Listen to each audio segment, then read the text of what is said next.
নাট্যাচার্য হিসাবে খ্যাতি অর্জন করেছেন কোন নাট্যকার? সঠিক উত্তর সেলিম আল দীন। নাট্যাচার্য হিসাবে খ্যাতি অর্জন করেছেন সেলিম আল দীন। তোমাকে অভিবাদন প্রিয়তমা কাব্যগ্রন্থের কবি কে? সঠিক উত্তর শহীদ কাদরী। তোমাকে অভিবাদন প্রিয়তমা কাব্যগ্রন্থের কবি শহীদ কাদরী। কোনটি মৌলিক শব্দ? সঠিক উত্তর ফুল। মৌলিক শব্দ ফুল। কোনটি উপমিত কর্মধারয় সমাসের উদাহরণ? সঠিক উত্তর ফুলকুমারী।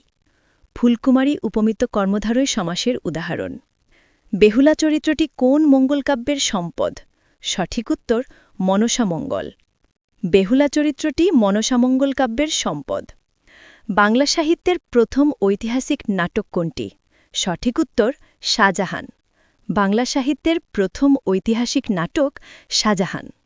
কোনটি নজরুল রচিত কাব্যগ্রন্থ? সঠিক উত্তর ছায়ানট। নজরুল রচিত কাব্যগ্রন্থ ছায়ানট। ভারতী পত্রিকা কে সম্পাদনা করতেন? সঠিক উত্তর স্বর্ণকুমারী দেবী। ভারতী পত্রিকা কে সম্পাদন করেন? স্বর্ণকুমারী দেবী। আহমদ শরীফ রচিত প্রবন্ধগ্রন্থ কোনটি? সঠিক উত্তর বিচিত চিন্তা। আহমদ শরীফ রচিত প্রবন্ধগ্রন্থ বিচিত চিন্তা।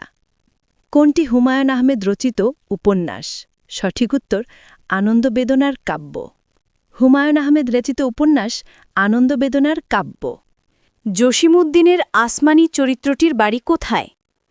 সঠিক উত্তর ফরিদপুর। জসীমউদ্দীনের আসমানী চরিত্রটির বাড়ি ফরিদপুরে অবস্থিত। এরোপ্লেন ও ডুবুরিদের কাছে যে নিষ্ক্রিয় গ্যাস প্রয়োজন তা হল হিলিয়াম। এরোপ্লেন ও ডুবুরিদের কাছে হিলিয়াম গ্যাস প্রয়োজন হয়। বাংলা সাহিত্যের মধ্যযুগ কোন সময়কে বলা হয়? সঠিক উত্তর কমেন্টস করে মেধা যাচাই করুন। ধন্যবাদ।